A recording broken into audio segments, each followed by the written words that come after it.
누가복음 11장 37절입니다. 37절부터 마지막 절까지. 오늘 본문은 마태복음으로 말하면 23장, 마태복음 23장에 해당되는 그런 내용입니다.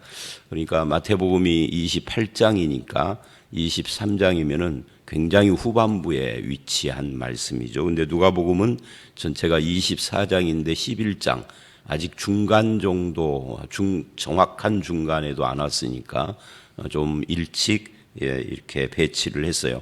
이거는 이제 마태나 누가 또는 마가도 마찬가지고 기록자가 어디에 배치하느냐 하는 문제예요. 이런 걸 가지고 이렇게 위치하는 그 위치가 틀리다, 마태가 틀리고 마가 누가가 틀리다 하는 거 가지고 이상히 여기거나 시비하거나 할 필요는 없어요. 그거는 기록하는 사람이 기록을 그렇게 하는 거니까요. 자, 그런데 이제 이 말씀은 금방 읽은 것처럼 화 있을진저 하는 그런 내용인데요. 마태복음은 굉장히 길게 여러 말씀을 화 있을진저를 가지고 합니다. 근데 누가복음은 비교적 짧게 기록을 했다라고 또 그 특징을 말할 수 있죠. 근데 이 화 있을진저 하는 이 말씀의 핵심은 외식에 대한 책망이라고 할 수 있습니다. 먼저 발단인데요.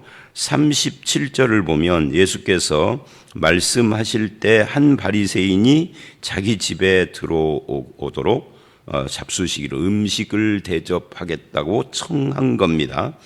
말씀하실 때라고 했으니까 이 사람은 이렇게 짐작을 해볼 수 있어요.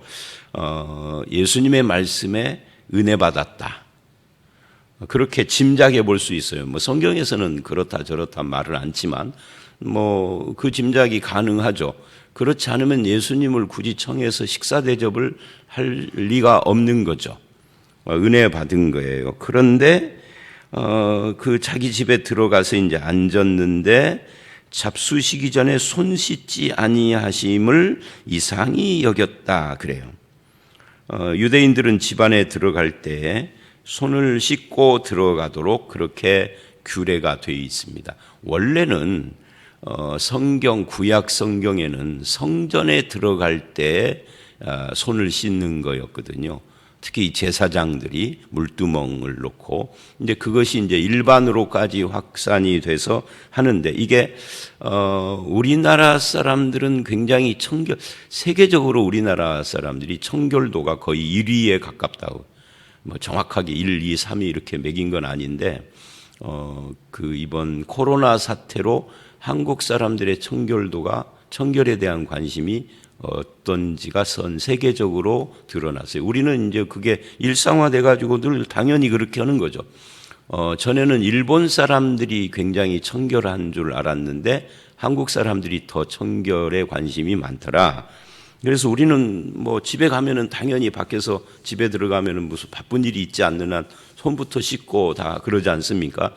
유대인들도 이제 그런 형식인데 문제는 이들이 이걸 되게 귀찮는 걸로 여겼단 말이죠. 그래서 어떻게 했느냐면 손을 씻어야 하는 건데 그런 용도인데 이게 귀찮으니까 물에다가, 그러니까 준비된 물두멍에다가 손가락만 살짝 담갔다가 튕기고 이제 의무 끝난 거예요. 그런 식으로 한 거죠. 이제 여기서는 그걸 말하는 건 아니지만, 근데 그거를 안 했다 하는 거죠. 그러니까 굉장히 형식적인 것을 굉장히 중요하게 생각을 하는 겁니다. 그런데 그렇게 이상히 여기는 것을 주님이 아셨어요. 아시고 이제 39절서부터 그것과 관련해서 바리새인을 책망하는 그런 내용입니다. 그 책망의 내용 중에 39절을 보니까 겉과 속 이야기를 합니다. 너희 바리새인은 지금 잔과 대접의 겉은 깨끗이 하나 너희 속에는 탐욕과 악독이 가득하도다. 이 겉은 깨끗하나 속은 악독하고 탐욕이 있다. 그래서 이게 사람이 안팎이 틀리다 하는 거죠. 이게 이제 이것이 외식이라고 할 수가 있습니다. 그런데 예수님은 40절 겉을 만드시니가 속도 만들지 않아요. 그러니까 겉을 깨끗이 한다면 속도 깨끗이 하는데 관심을 가져야 하는데 겉만 깨끗이 하는 것은 문제가 있다. 하나님은 안팎을 다 창조하신 분이다. 마음도 창조하셨지 육체만 그러면 육체의 손만 깨끗이 하는 것이 중요한 것이 아니라 마음을 깨끗이 해라. 더군다나 손을 닦는 것도 아주 형식적으로 하고 마음은 더 문제가 있고 이제 이런 이야기를 지금 하고 있어요. 그러면서 41절에 갑자기 그 안에 있는 것으로 구제하라 하고 갑자기 구제 이야기를 해요. 그러니까 이 구제 이야기를 하는 이유가 뭐냐면 너희 속에 뭐가 가득하다는 거예요. 탐욕이 가득하다 하는 것을 말하는 겁니다. 이 구제는 결국 그들이 남을 구제하고 섬기고 베풀고 하는 데는 인색하고 탐욕으로 가득하며 겉으로만 종교적인 형식에 빠져 있다. 그래서 겉과 속이 다르다. 이거를 지금 이야기를 하고 있어요. 그러니까 네 마음을 고쳐라 하는 이야기죠. 근데 이 말씀이 이들에게만 해당되는 것은 아니죠. 우리에게도 해당되는 겁니다. 우리도 굉장히 교회 생활을 오래 하면은 1, 2년 하면은 그렇지는 않겠지만 10년, 20년 이렇게 오래 하다 보면 나는 모르는데 익숙해져서 남들이 볼 때 굉장히 종교적인 사람으로 보이죠. 그래서 종교적인 사람이니까 다른 사람들이 볼 때 기대를 한다고요. 나하고는 기대가 다른 거 없어요. 나하고 다르겠지 하는 거. 나랑 다르겠지 하고 기대를 합니다. 사람들은 다. 그래서 뭔가 저 사람이 교회를 다니고 예수를 믿으니까 나에게서 희망을 찾는 거예요. 일종의 나랑 다르다는 것은. 그런데 가까이 보니까 똑같아. 나보다 더 지독해. 더 욕심부리고 더 악독하고 더 베풀 줄 모르고 그러는 거예요. 그런 거하고 똑같은 거예요. 그러니까 우리에게도 해당되는 말씀이에요. 그러면 우리에 대해서 하나님이 너는 겉으로만 종교 형식주의에 빠져 있구나. 네 속을 창조하신 하나님 앞에서 네 속도 하나님의 뜻을 따라서 주님을 닮아야 하는데 겉으로만 종교 형식에 빠져 있다는 거예요. 이 종교 형식이라는 것이요. 몇 년 하다 보면 익숙해져서 저절로 그거를 하는데 근데 나의 속사람 마음은 안 변해 있잖아요. 그건 굉장히 하나님 앞에 잘못된 것이고 주님은 지금 그것을 화 있을진저 하고 책망을 하는 거예요. 그래서 42절에 화 있을진저라고 합니다. 너희 바리새인이여 박하 회양 운양 모든 채소의 11조는 드리되 여기서 박하 운양 모든 채소 할 때 이것은 일종의 하찮은 것들이죠. 있어도 그만 없어도 그만 값으로 따져도 아주 작은 거. 일전에 어떤 우리 교회 성도님이 저한테 질문이 왔어요. 자기 아는 사람이 우리 교인이 아닌데 어떤 사람이 어떤 것에 11조를 드려야 하느냐 말아야 하느냐 할 때 그거는 11조 드리면 안 된다. 드릴 필요 없다. 안 된다가 아니라 이거 가지고 이제 논쟁을 했는데 목사님 생각은 어떠냐 하고 질문이 왔어요. 내가 그 질문을 받고 어떤 생각을 했느냐면 제가 20대 초반에 11조를 가지고 늘 같은 청년들끼리 이야기했던 것이 떠올라요. 그 당시에는 그게 굉장히 심각했죠. 그게 뭘까요? 이런 거죠. 새 전이냐 새 후냐. 아마 지금도 성도들 중에는 그런 거 가지고 그렇게 많이 고민이라기보다는 하여튼 그런 말도 하고 생각도 하는 분들이 있을 것입니다. 근데 그때는 그게 심각했어요. 새 전이냐 새 후냐. 그래서 이제 목사가 된 뒤도 그거 질문하는 분도 있고 그러더라고요. 근데 20대 때 같으면은 굉장히 고민을 하면서 대답을 할 텐데 목사가 된 후에는 그렇게 고민하고 대답하지 않아요. 네 마음대로 해라 해요. 성경에 세전, 세후 그런 거 나오지도 않은 거 가지고 따질 것이 뭐 있어. 세전이냐 세후냐를 따지니까 되게 신앙 좋은 것 같은데 너 탐욕 부리지 말고 가서 구제하고 베풀고 사랑하는 삶을 살아라. 그 말하는 거예요. 세전세우 따지지 말고 베풀어라. 욕심꾸러기가 되지 말아라. 악독한 자 되지 말아라. 그런 거고 똑같은 것이죠. 그러니까 여기서 그 아주 하찮은 이런 것들까지 다 따져서 11조를 하니까 굉장히 종교적이고 신앙 좋아 보이는데 가서 공의를 베풀어라. 이게 뭐예요? 공의를 베풀어라 하는 것이 결국은 사랑해라 하는 거예요. 하나님에 대한 사랑은 버리는도다. 그러니까 사람 사랑, 하나님 사랑, 이 근본적인 것은 그런 것이다. 그럼 어떻게 해야 되느냐? 이것도 하고 저것도 버리지 말아라.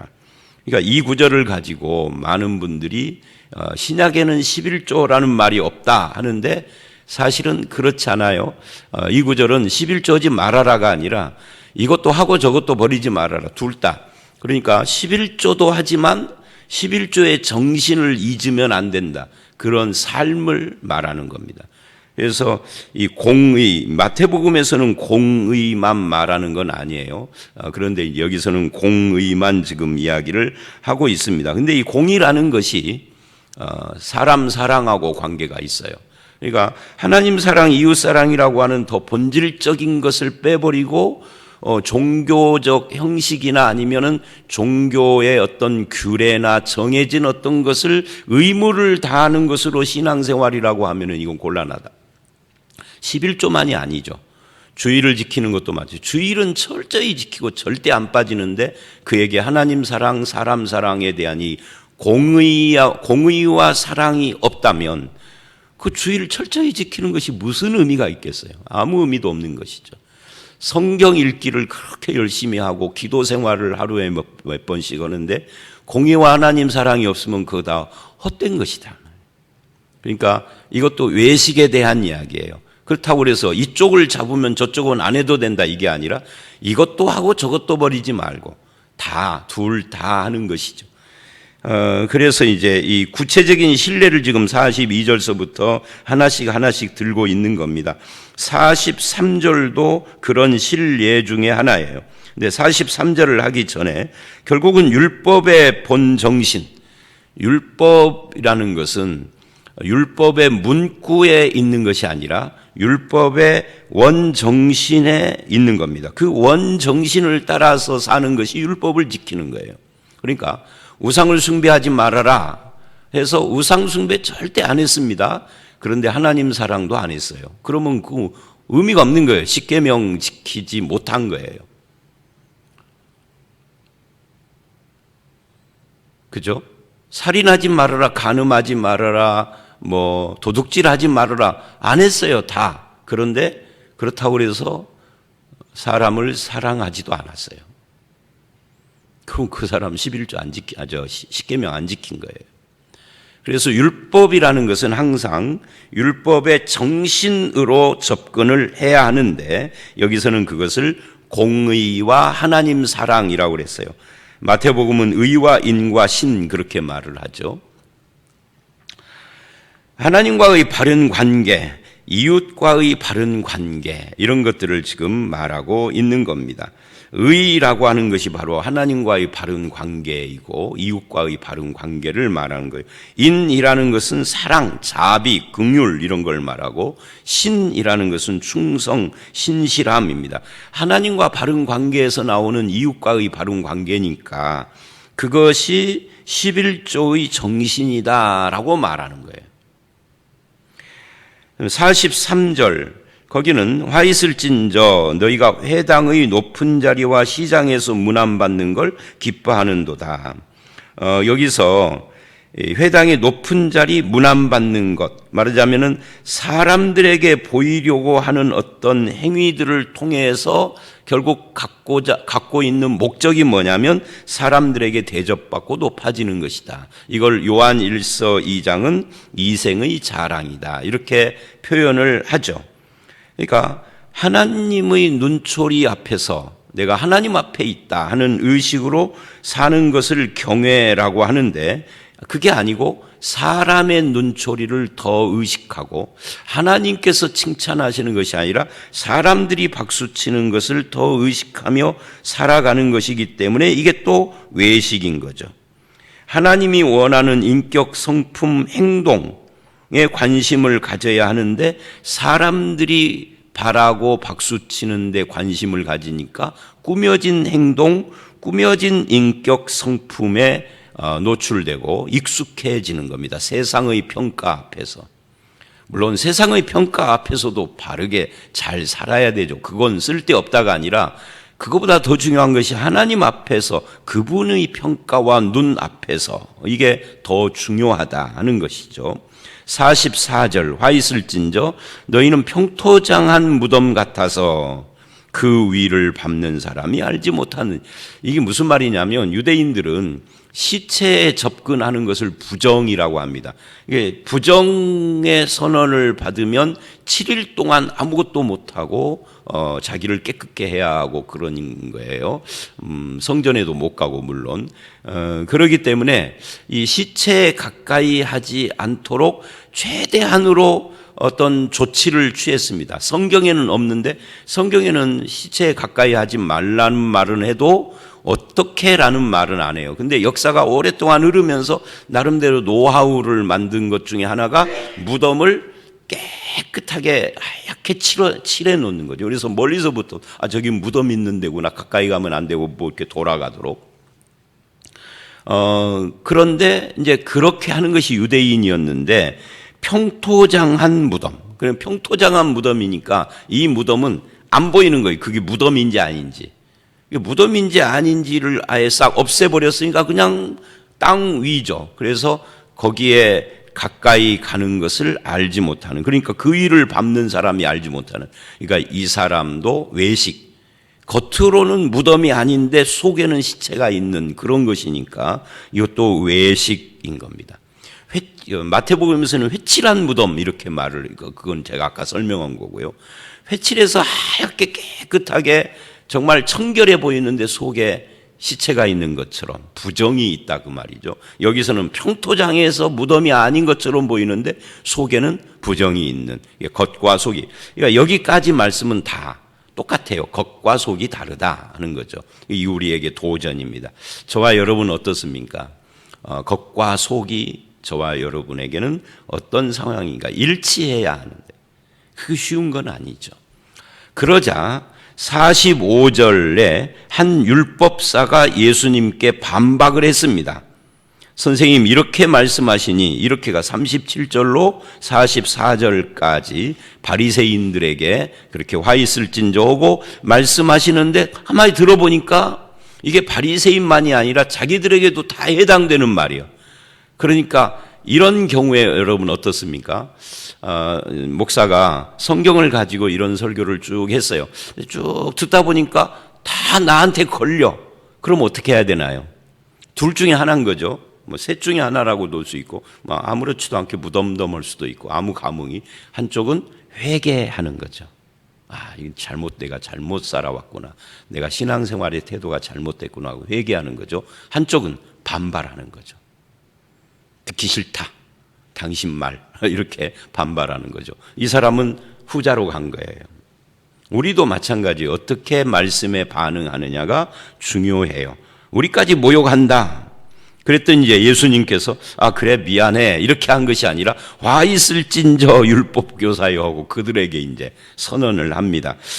그들의 화가 뭐냐 하면 자기의 어려운 짐을 사람에게 지우고 너희는 한 손가락도 이 짐에 대지 않는다.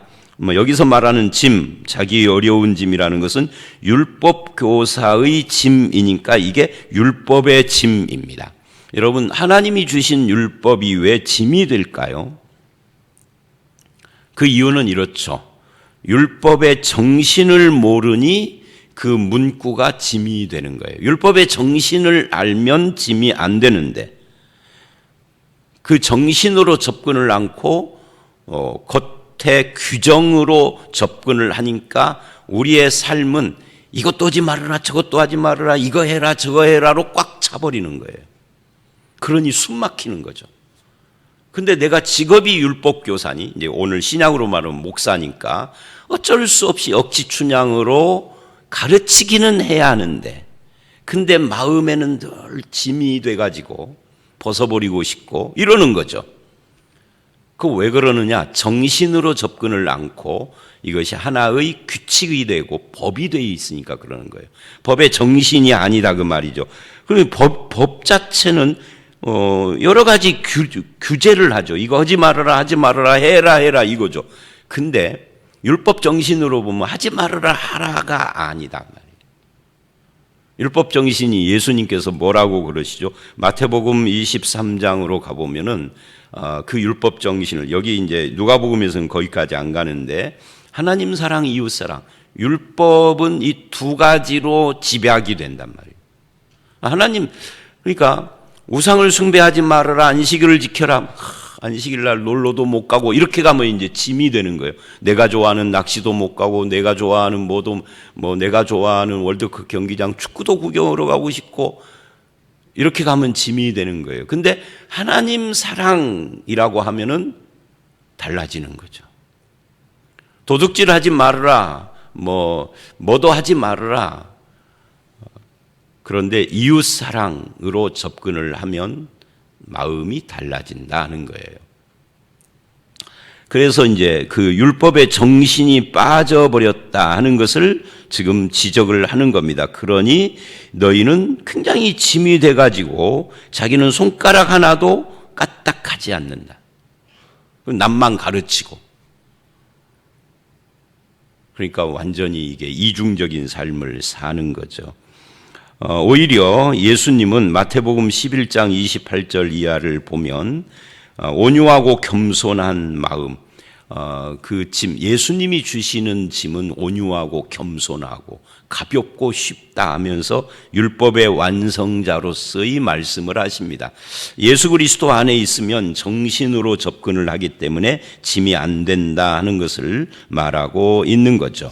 그 다음에 47절서부터 51절까지를 보면 그들의 위선적인 행위를 쭉 이야기를 합니다. 이걸 보면서 우리는 다른가를 생각해 봐야 해요. 선지자들의 무덤을 만드는도다. 그들을 죽인 자도 너희 조상이다. 그래서 48절, 그들, 즉 조상들은 죽이고 너희는 무덤을 만드니 너희가 너희 조상의 행한 일의 증인, 행한 일의 증인이라는 말은 너희가 그들의 조상이 죽인 선지자들의 무덤을 만들었다 이 말은 꾸민다 말이죠. 정성스럽게 굉장히 그 소중하게 요즘 우리나라식으로 말하면 문화재로 가꾼단 말이죠. 그걸 보니 너희의 그런 행위가 너희 조상들이 잘못됐다라는 것을 증명한다 그 말이에요. 너희 조상들이 죄지었다는 것을. 그러면 이들은 왜 이런 행위를 했을까? 그런 행위를 한 이유가 뭐냐면 자기들이 조상들과는 다른 존재다라는 것을 표현하려고 하는 겁니다. 우리는 우리 조상들이 한 것처럼 선지자들을 죽이고 그러지 않고 선지자를 존경합니다 하는 것을 무덤을 건축하고 보수하고 가꾸고 하는 것에 돈을 들이는 것으로 표현을 하는 거예요. 근데 문제는 뭐냐면 그들이 그렇게 선지자들이 무덤을 가꾸지만 선지자들이 하신 말씀을 순종하지는 않는단 말이죠. 선지자들이 증거한, 그러니까 말씀을 순종한다는 건 선지자들이 증거한 한 예수 그리스도 하나님의 아들 메시아를 배척하는 것으로 순종하지 않는다 하는 거예요. 그러므로 49절 하나님의 지혜가 일렀으되 내가 선지자와 사도들을 그들에게 보내리니 그 중에서 더러는 죽이고 또 박해하리라. 창세 이후로 이렇게 나가요. 그러니까 이것도 이제 외식인 거죠. 위선. 선지자의 무덤을 가꿀 것이 아니라 그가 전한 말씀을 순종해서 메시아를 받아들여야 하는데 그런 이야기예요.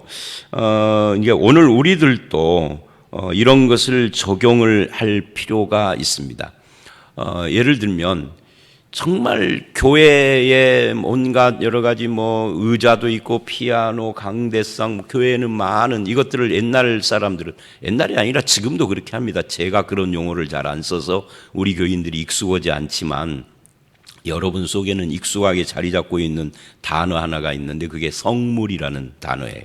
성물, 이거 성물이라고 그러죠. 성물. 저는 그 단어 안 씁니다. 성물은 개뿔 무슨 성물이요. 그냥 강대상이지. 성물 하면서 이거를 닦으려도 기도하고 닦는단 말이죠. 근데 말씀에 순종은 안 해. 그 똑같은 거예요. 그 이야기예요. 기도하고 닦고 그거 안 해도 되니까 성경에 순종해라. 말씀에 순종해라. 말씀 순종 안 하면 금방 제가 말한 것처럼 그거 다 개뿔이다. 그 이야기입니다. 이 이야기가. 성경을 읽을 때는 본문을 주실 때의 의미를 정확히 드러내고 오늘 우리에게 적용을 해야 합니다. 이 적용이 빠져버리면 아무 의미가 없는 거예요. 그것 또한 율법주의 외식이 되는 거예요. 성경 읽는 행위 자체가 외식이 되는 거죠. 읽기만 하지 말고 내가 뭐 백독했다 이러지 말고 순종해라 하는 거죠. 말씀을 들어라.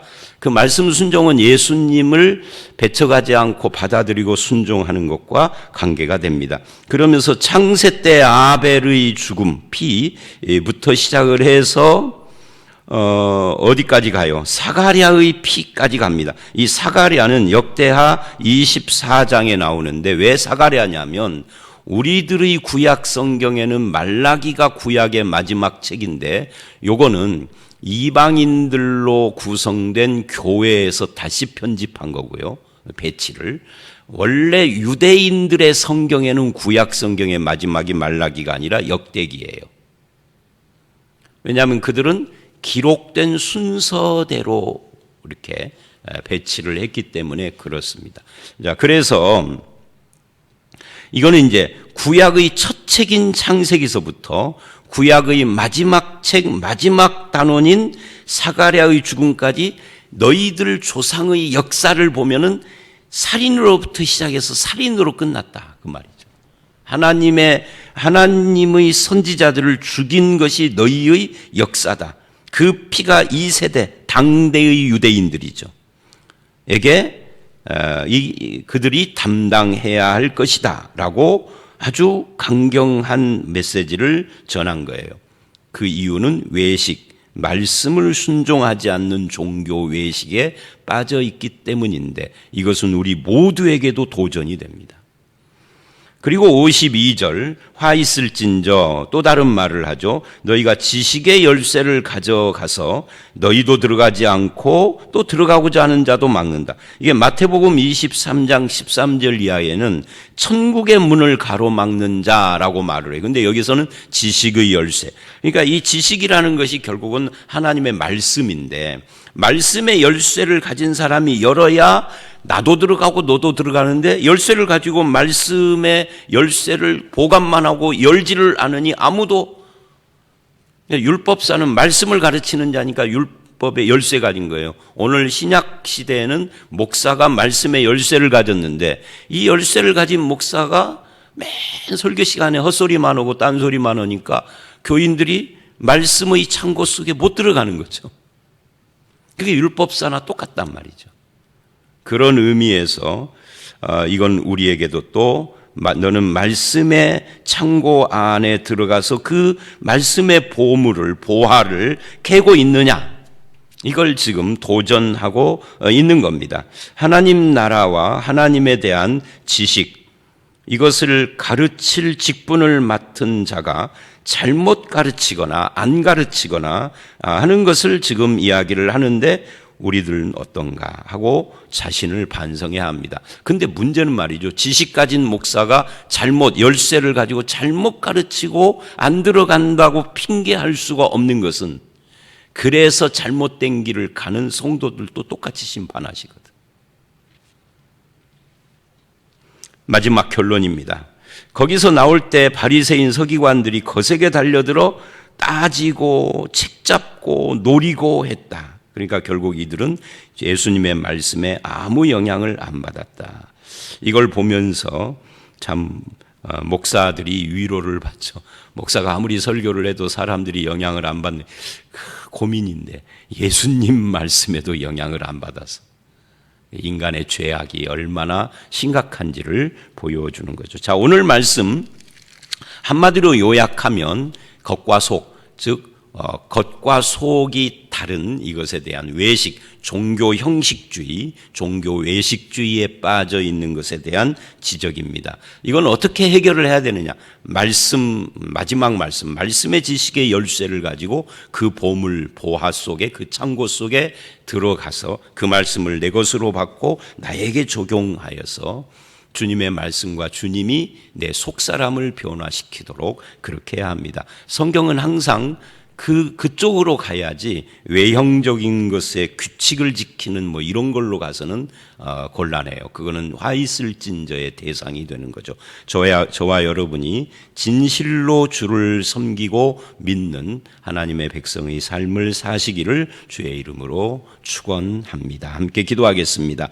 하나님, 오늘 이 본문을 통하여서 화 있을진저하고 외식을 책망하시는 주님의 말씀을 들었습니다. 아버지 하나님, 겉과 속이 다르고 말씀을 받았으나 그걸 다 규칙으로만 이해해서 짐스러워하고 하나님 사랑, 이웃 사랑은 빠져버린 어리석은 자가 우리의 모습은 아는지, 또 평토장한 무덤이나 또 선지자들이 무덤을 가꾸는 것처럼 종교 형식이고 외형적인 것만 꾸미고 속사람으로는 주를 사랑하고 형제를 사랑하는 그런 마음은 없는 어리석은 자가 아닌지 자신을 살펴보게 하여 주시옵소서. 특별히 말씀의 지식의 열쇠를 가진 자가 자기도 안 들어가고 다른 사람이 들어가는 것도 막는다는 이 말씀 속에서 도전을 받습니다. 하나님의 말씀을 맡은 자뿐만 아니라 우리 모두가 주님의 말씀의 보화가 가득한 그 창고 안에 들어가서 내 것으로 받고 적용하며 감사하며 주께 영광 돌리고 은혜 받고 변화된 삶을 살아가도록 인도해 주시옵소서. 예수님 이름으로 기도드려 싸움나이다. 아멘.